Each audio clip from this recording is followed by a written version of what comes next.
Hello guys, I'm Chicken. So today we're gonna smoke our vape while talking about my journey on moving on from my ex. This is part 3 na.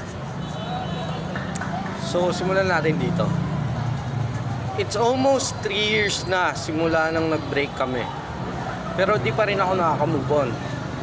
Nandito ako para ibahagi sa inyo ang aking paglalakbay patungo sa paghilom.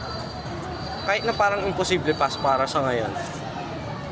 And nung una, parang puso ko na ang bumagsak. Hindi ko alam kung paano ulit sisimulan at ang sakit-sakit. Parang walang katapusan. Bawat araw ay parang pinipilit kong huminga kahit walang hangin. Na parang walang hangin. Madalas kong makita yung mga post niya sa social media na masaya siya, may mga bagong bagay na ginagawa at parang okay lang siya. Samantalang ako, sinisira ko yung sarili ko sa mga bisyo, umiiyak at lugmok pa rin sa lungkot. Parang ang unfair, di ba? Bakit ako lalo pang nasasaktan habang siya okay na siya?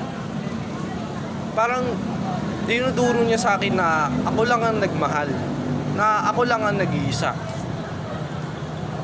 It's really tough, aaminin ko. It's tough, guys. Sobrang tough. Parang may sugat sa puso ko na hindi nakikita. Pero ramdam na ramdam ko, kahit hindi siya nakikita, ramdam na ramdam ko.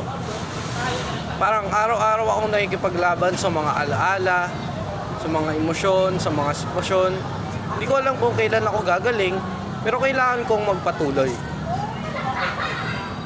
Noong nakaraan lang, ginawa ko isang bagay na matagal ko nang gustong gawin, pero hindi pa ako ready kasi nung mga panahon na yon. Dinilit ko na ang social account ko na may contact sa kanya at sa family niya. Pakiramdam ko kasi ready na ako mag-let go. Pero aminin ko, masakit at mabigat sa pakiramdam. Parang may parte sa akin na ayaw magpaalam.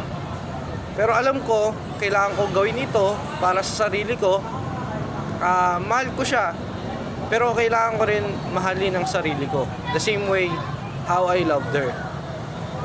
Kailangan kong matuto na unahin ang sarili ko at ibigay ang pagmamahal na deserve ko.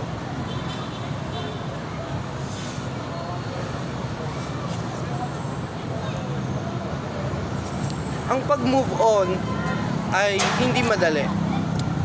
Pero kailangan kong harapin ito. Kailangan ko ng oras, pasensya at pagmamahal sa sarili ko. So, ganun talaga. Kailangan kong harapin tong hirap na naranasan ko. So, yun lang para sa video na to. Salamat sa panonood. Sana hindi kayo makaranas ng ganitong sitwasyon. Yun lang. See you in the next video. Niggers.